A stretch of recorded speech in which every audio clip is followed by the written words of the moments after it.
Hello class 10, कैसे हैं आप लोग? अच्छे हैं? फाइन।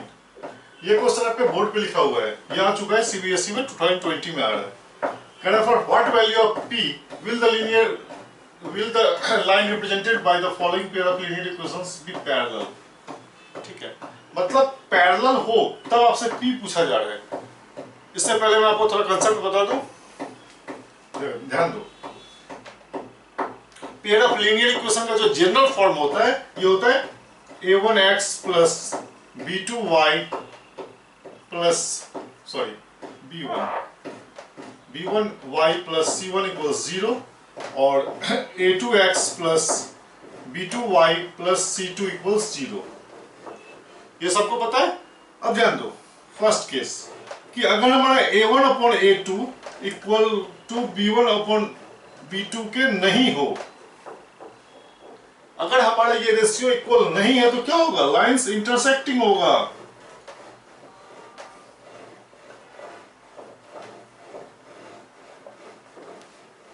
इंटरसेक्टिंग होगा तो वन सॉल्यूशन होगा। ठीक है, अब ध्यान दो, सेकंड केस कि अगर हमारा a1 upon a2 equals b1 upon b2 equals c1 upon c2, यानी तीनों ही रेशियो इक्वल हो, तो क्या हो जाएगा? एक लाइन दूसरे लाइन के ऊपर आ जाएगा, जिसको कोइंसिडेंट हो जाएगा दोनों लाइन। ठीक है, अब एक लाइन दूसरे के ऊपर है तो infinitely many solutions are possible. तो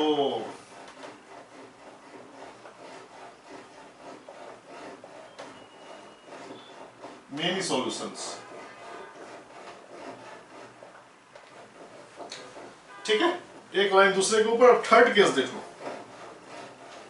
कि अगर हमारा a1 upon a2 equals b1 upon b2 के तो हो, लेकिन not equal to c1 upon c2। a1 upon a2 equals b1 upon b2 तो हो, लेकिन not equal to c1 upon c2।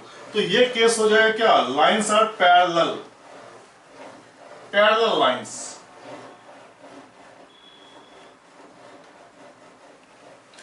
Parallel lines होगा तो इंटरसेक्टिंग होगा नहीं, तो क्या होगा? No solutions.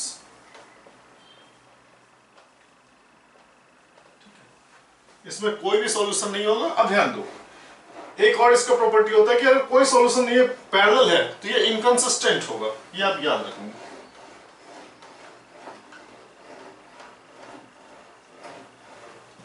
ठीक है, और इस केस में क्या हो जाएगा? कंसिस्टेंट डिपेंडेंट और डिपेंडेंट।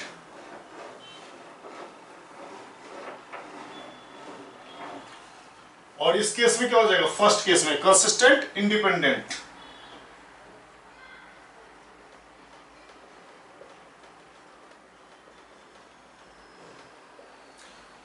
ठीक है, याद रखने के लिए, जब पैरेलल का केस होगा तो इनकंसिस्टेंट होगा। एक ही केस है, एक ही है केस आपका इनकंसिस्टेंट का। इसमें आप सीडी याद रखिए, compact disc. CD means consistent dependent. जो दो लाइंस कोइंसाइड्स कर रहा है, उस केस में क्या हो जाएगा? ये कंसिस्टेंट डिपेंडेंट। और जो फर्स्ट केस है आपका, जो इंटरसेक्टिंग है, जिसमें वन सॉल्यूशन है, उसमें कंसिस्टेंट इंडिपेंडेंट। ये आप इसको फॉर्मूला समझ लो, कंसेप्ट समझ लो।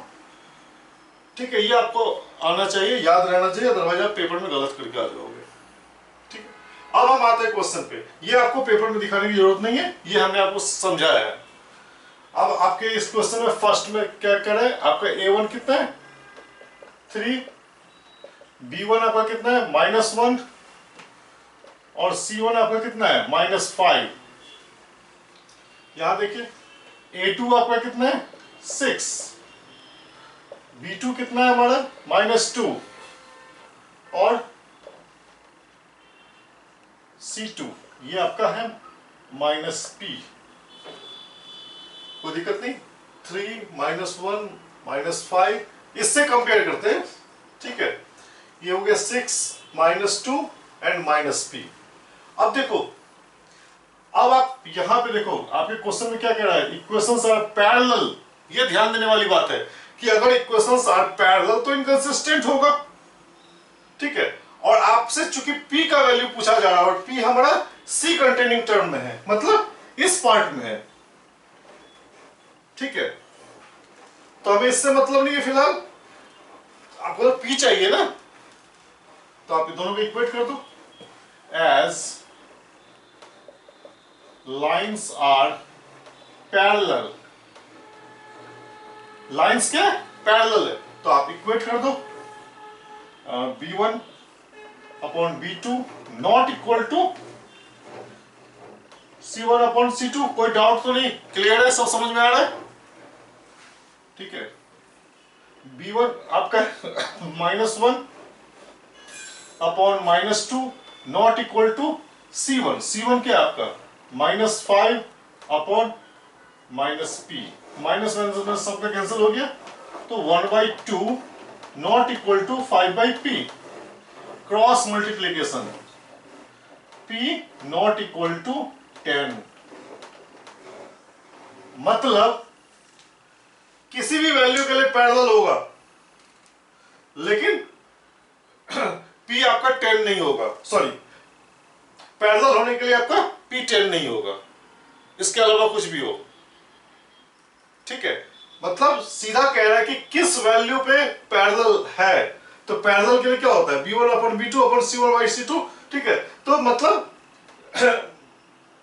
इस केस में क्या होगा, हमारे p 10 नहीं होगा। क्लियर है?